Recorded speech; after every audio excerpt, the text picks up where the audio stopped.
ጋዜጠኛው ሶፎንያስ ጌ መሆኑ ተረጋገጠ።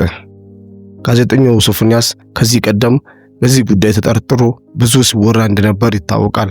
ነገር ግን የተጻፉ ሜሴጆችና ኮሜንቶችን ያዩ አንዳንድ የሚዲያ ሰዎች ሲያወሩ ነበሩ። ቢሆንም ሰዎች የምታወሩት ወሬ ውሸት ነው፣ እሱ የአእምሮ ችግር አለበት በማለት ሲዘግቡ ወይንም መረጃውን ሲያወጡ የነበሩ የሚዲያ ሰዎችን ሲናገሩና ሲያንቋሽሹ እንደነበር ይታወቃል። ብዙዎቹ በአካሉ ላይ የደረሰውን ጉዳት በተመለከቱም ሰዓት ከልባቸው አዝነው አንዳች ነገር መሆኗል እያሉ ሲናገሩ እንደነበርም ይታወቃል።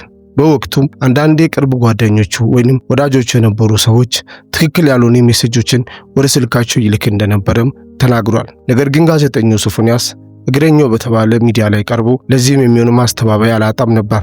በሳቱ ፌስቡኬ ሃክ ተደርጎ በሰዎች እጅ ነበር፣ ይህን ሁሉ መልእክት ምጽፈው እኔ አይደለሁም በማለት አልፏል። ነገር ግን ሰዎችም ያለምንም መጠራጠር ነገሩን እውነት ብሎ በማመን ከዛም አልፎ እየደረሰበት ያለው ወይንም የደረሰበት ጉዳቱንና ስልቦናዊ የሆነውን ጥገና እንዲሆን ዘንድ ፋይናንሻልም ሳይቀር ድጋፍ ሲያደርጉና ሲረባረቡለት ይታወቃል። ከዛም አንስቶ ይሰራ የነበረው ጋዜጠኝነቱን ስራ በስነ ስርዓት እየሰራ የነበረ ቢሆንም ዛሬ የተፈጠረው ነገር ግን ከምንም በላይ ውሎ አድሮ እውነታው የት እንደነበረ የሚያሳይ ወይንም የሚያሳውቅ ሆኖ ተገኝቷል። ሶፎንያስ ላይ የተደረገው ወይንም ዛሬ በሶሻል ሚዲያ ላይ ሲዘዋወር የተመለከታችሁት ቪዲዮ ታሪኩ እንዲህ ሲል ይጀምራል።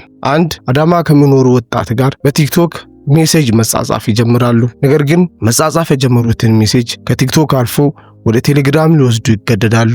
ለወጣቱ ሲጽፍለት የነበረው መልእክት ትክክል ስላልነበር አንተ ባታቀኝም እኔ አውቃለሁ የሚዲያ ሰው ነህ የምትለው ነገር ምን እንደሆነ ያልገባኝም ያለ ብልም ሶፎንያስ ግን ደጋግሞ የወንድ ፍላጎት እንዳለና ከዛም አልፎ አጸያፍ የሆኑ የተደጋጋሚ ፎቶዎችንና ጽሑፎችን ያጋራው እንደነበር ይናገራል። አንዳንዶች እንደሚያወሩት ከሆነ የወጣት ከሱ ጋር የቆየ ሌላ ግንኙነት ቢኖረውስ የሚል ጥርጥር ውስጥ የተደረሰ ቢሆንም ወጣቱ ግን ሶፎንያስን ወደ አዳማ ከጋበዘው በኋላ ቀድሞ ያደረገው ነገር ጓደኞቹን ሰብስቦ እንድጌ ወደኔ እየመጣ ነው ስመጣ ይዘንን ቀጠቅጧለን ብሎ ሲጠብቁ እንደነበር የሚያሳይ ቪዲዮ ሲዘዋወር ተመልክተናል። ወጣቱ እሱ በሚያወራው ሰዓት እስኪ ጉዱና ያለው በሚመስል መልኩ ራሱን ጌ አስመስሎ ከሱ ጋር መጻጻፍ ይጀምራል። ሶፎንያስም ታዲያ አጸያፍ የሆኑ ቃላቶችን ሲጠቀም ቆይቶ ይባስም ብሎ የራቁት ፎቶን አንስቶ እኔ ትልቅ መቀመጫ አለኝ እስኪ አንተ ደግሞ ብልትን ፎቶ አንስተ ላክልን በማለት ደጋግሞ ቢጠይቀውም ወጣቱ ግን ይህን ለማድረግ ፈቃደኛ ባለመሆን እንዲያውም የበለጠ እንዲጓጓ ብሎ እኔም በአካል ላገኝ ይፈልጋለሁ፣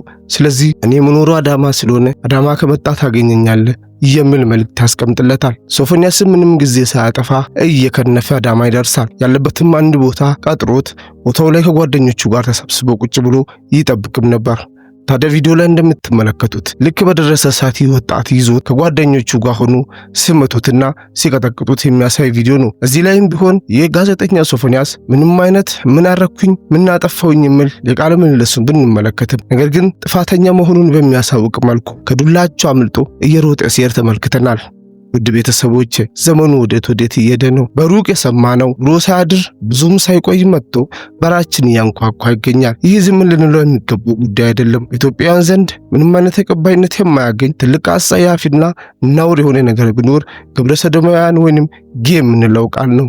ስለዚህ ይሄ ነገር ለልጆቻችን፣ ለወንድሞቻችን፣ ለታናናሾቻችን አሳሳቢ የሆነ ጉዳይ ስለሆነ ሁሉም ሰው ድምፅ እንዲሆን ጥሪ ያቀርባለሁ። ይህም ብቻ ሳይሆን በኢትዮጵያ ሕገ መንግስት ላይ ግብረ ሰዶማውያን ማለት ወንጀል ሆኖ የተገኘ ቢሆንም ይኸው እጅ ከፍንጅ በተያዘ ወይንም በግልጽ የምታይ ማስረጃ ስለ ሶፎንያስ ተይዞ ባለ ሰዓት እስኪ ሕግ ምን አይነት ፍርድና ውሳኔ ያስተላልፋል? ይህን በቀጣይ የምንመለከት ይሆናል።